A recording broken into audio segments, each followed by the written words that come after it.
గౌరవ పత్రికా సోదరులకు నమస్కారం. 2009లో నేను మొదటిసారి ఎమ్మెల్యేగా ఉన్నా. అప్పుడు ఉమ్మడి రాష్ట్రంలో కూడా మాకు ఇన్ని అవమానాలు ఎదుర్కోలే. ఆ రోజు స్పీకరు కిరణ్ కుమార్ రెడ్డి గారు మొదటి స్పీకర్. తదనంతరము కిరణ్ కుమార్ రెడ్డి ముఖ్యమంత్రి అయిన తర్వాత నాదెండ్ల మనోహర్ గారు స్పీకర్గా ఉండే.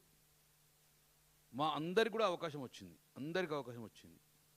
తెలంగాణ ఉద్యమాన్ని సమర్థవంతంగా నడిపినాం. అసెంబ్లీలో తెలంగాణ వాదాన్ని బాహ్య ప్రపంచానికి చెప్పినాం. తెలంగాణ ఉద్యమానికి వేదికగా మేము అసెంబ్లీ చేసిన కూడా ఏ రోజు మమ్మల్ని నిర్బంధం చేయలే మనోహర్ గారు. ఎందుకంటే మాకు స్వేచ్ఛనిచ్చిండు. ఒక మాట అనేవాడు, ఇక్కడ ఉన్న ఎమ్మెల్యే అందరూ కూడా రాజ్యాంగపరంగా గెలిచిన ఎమ్మెల్యేలే, చట్టపరంగా గెలిచిన ఎమ్మెల్యేలే, కాబట్టి అందరికీ హక్కులు ఉంటాయని చెప్పేసి మాకు ఆ వాయిస్ ఇవ్వడం జరిగింది. మరి ఉమ్మడి రాష్ట్రంలో ఉన్న మా గొంతును ఈ ప్రప్రతంగా ఈరోజు తెలంగాణలో స్పీకర్ గారు మా గొంతు నొక్కుతాడు. మళ్ళీ పాత రోజులు జ్ఞాపకం వస్తున్నాయి. ప్రణయ్ భాస్కర్ గారు తెలంగాణ ఉద్యమం అంటేనే కూడా గొంతును తెలంగాణ అనొద్దు, మీరు తెలంగాణ అనే వర్డ్ అనబడద్దు, వెనుకబడిన కులాల ప్రాంతం అంటేనే మైక్ ఇస్తా, లేకుండా మైక్ కడియేస్తా అని ఆ రోజు ధిక్కరించింది మేము విన్నాము. ఇప్పుడు కల్లారా చూస్తున్నాం. మేము 10 సంవత్సరాలు కేసీఆర్ గారు ముఖ్యమంత్రి ఉన్నప్పుడు అందరికీ స్వేచ్ఛని ఇవ్వాలి అని చెప్పేసి అద్భుతంగా జానారెడ్డి గారు కానీ, ఉత్తమ్ కుమార్ రెడ్డి గారు కానీ, శ్రీబాబు గారు బట్టి ఎంతసేపు మాట్లాడినవడం అంతసేపు అవకాశం ఇచ్చారు. కానీ ఏ రోజు ఒక్క స్పీకర్ గారు అనుచిత వ్యాఖ్యలు చేయలేదే. ఈరోజు మమ్మల్ని ఏమంటాడు నిన్న స్పీకర్ గారు, మీరు మాట్లాడితే కట్ చేస్తా అంటాడు. నేను స్పీకర్ గారిని సూటిగా అడుగుతున్నాను, గతంలో ఉన్న స్పీకర్ గారిని వాళ్ళ పనితీరును మీరు చూడండి, చూసి దయచేసి అట్లా వ్యవహరించండి. లేదా ఎజెండా పంపినట్టే మాకు కూడా అందరికీ ఆన్సర్లు పంపండి. ఇదే మాట్లాడాలి, ఇది కన్నా ఎక్కువ మాట్లాడితే నిర్బంధం చేస్తాం, 1975లో చేసినట్టు ఎమర్జెన్సీ ప్రకటించమని చెప్పేసి అలానే మీరు మాకు ఏం మాట్లాడడం ఆన్సర్ పంపించండి. మీకు మాకే ఆన్సర్ పంపండి, అట్లే మాట్లాడతాం. మీకు అంతకనే ఏం చేస్తాం మేము? ఈరోజు ఈ దుస్థితికి తీసుకొచ్చిన మీరు, మేమైనా నామినేటెడ్ ఎమ్మెల్యేలా? మేము అందరం చట్టపరంగా, ప్రజాస్వామ్యబద్ధంగా, రాజ్యాంగపరంగా ప్రజలచే ఎన్నుకోబడిన ఎమ్మెల్యేలు మేము.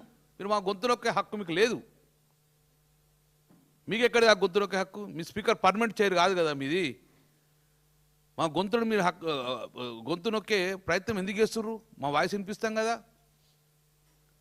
కాబట్టి స్పీకర్ గారు డెఫినెట్గా మీరు వ్యవహారశీలు మార్చుకోవాలి. మా గొంతు నొక్కే ప్రయత్నం మానుకోండి, మాకు స్వేచ్ఛనివ్వండి.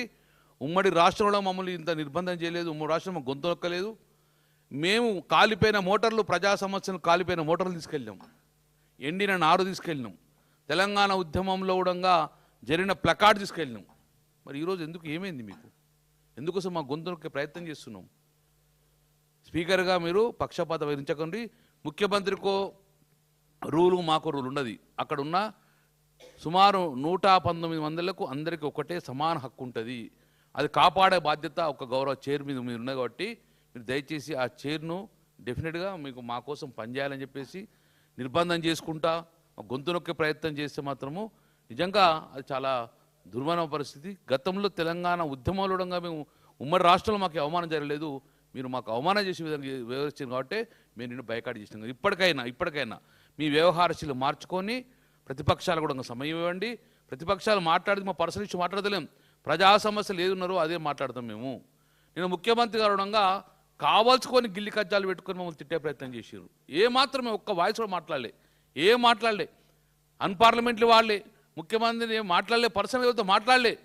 కేవలము మా హక్కుల కోసము కాళేశ్వరం నీళ్ళ గురించి మాట్లాడితే గిల్లి కజ్జాలు పెట్టుకొని ఒకటే ఎజెండా, ముఖ్యమంత్రి కాదు ఒకటే ఎజెండా, ఎట్టి బస్సులో బీఆర్ఎస్ నాయకులు తిట్టాలి, కడుపు నిండా తిట్టాలి. ఇదాంటి వ్యవహారం నడిచేది? 4 సంవత్సరాలు మేము 4 టర్ము 4 పర్యాలు సుమారు 20 సంవత్సరాల నుంచి ఎమ్మెల్యే ఉన్నాం. ఎప్పుడు ఇటువంటి ఫేస్ కాలే మేము. ఎప్పుడంగా ప్రేమానందంగా ఎప్పుడంగా ఇలాంటి తిట్లు తిట్టే వ్యవహారం లేదు. చంద్రబాబు అపోజిషన్ ఉన్నప్పుడు, రాజశేఖర్ ముఖ్యమంత్రి ఉన్నప్పుడు ఎప్పుడు ఇటువంటి పరిశుజాలం వాడలే. ఫస్ట్ టైం ఇంత పరిశుజాలం వాడుకుంటా ఒక శాసనసభ్యులు అవహేళన మాట్లాడడం అనేది చాలా బాధాకరము. నాట్ ఓన్లీ తెలంగాణ సమాజానికి ఈ నడిచే వ్యవహారాన్ని కూడా భారతదేశంలో మన వ్యవహారం చూడంగా ముక్కును వేలేసుకునే పరిస్థితి వచ్చింది.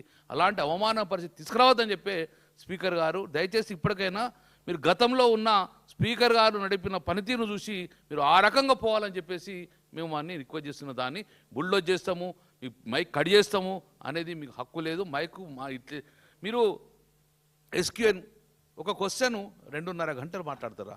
ఉన్నది ఎక్కడన్నా? మీరే 1 అవర్ అంటారు. నువ్వు వేరే ఫామ్లో రావచ్చు కదా, దాన్ని తీసుకోవచ్చు కదా, తీసుకురారు.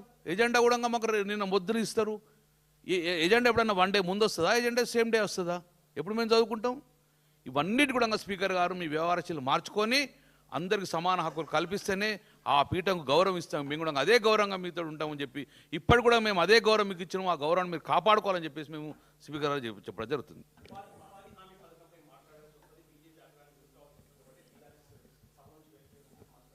మేము ఇప్పటికి కూడా మీ వ్యవహారాలు మార్చుకుంటే 20% సిద్ధంగా ఉన్నాము. మీరు మా వ్యవహారాలు మార్చుకొని మా కూడా న్యాయం చేస్తే డిఫరెంట్ మేము వస్తాం. ఉపాధి హామీ పథకం షార్ట్ డిస్కషన్ పెట్టినారు. ఏం చేసిందండి గవర్నమెంట్? 2 గంటలు ఒకటే ఒక క్వశ్చన్ మీద నడిపించింది. షార్ట్ డిస్కషన్కి అవకాశం ఇచ్చినట్ట అది? ఎక్కడన్నా 2 గంటలు ఒక క్వశ్చన్ మీద ఎప్పుడైనా జరిగిందా అండి? గంట సేపు మాట్లాడతాడా? గంటంబావు మాట్లాడిన ముఖ్యమంత్రి. ఏది మంత్రి సమాధానం